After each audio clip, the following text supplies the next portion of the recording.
क्यों भाई?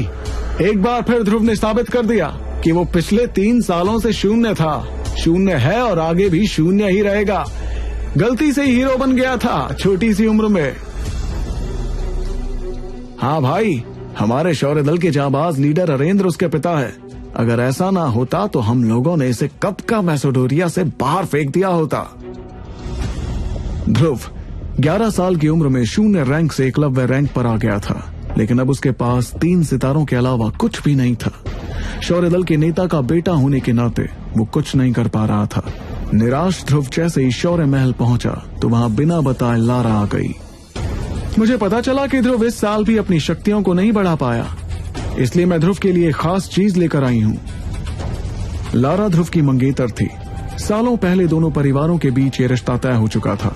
लारा के इशारे पर एक बॉक्स को खोला गया जिसमें हरे रंग की शरबत से भरी हुई बोतलें थीं।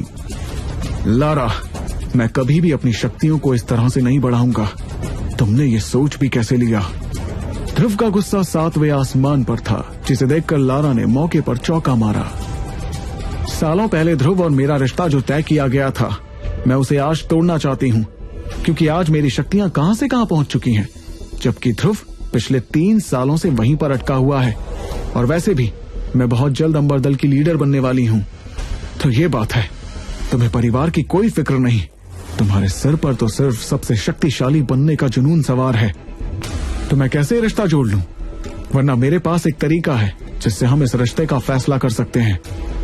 लारा ने जैसे ही अपनी शर्त सबके सामने रखी, शौर्य महल में एक सन्नाटा छा गया और सभी की नजरें ध्रुव के जवाब का इंतजार करने लगी। क्या थी लारा की शर्त? क्या ध्रुव कभी वो शर्त मानेगा? आखिर किस वजह से ध्रुव की शक्तियां पिछले 3 सालों से आगे नहीं बढ़ पा रही? तोहफे में क्या लाई थी लारा जिसे देखकर ध्रुव भड़क उठा? क्या ध्रुव फिर कभी एकलव्य रैंक हासिल कर पाएगा? पर कैसे?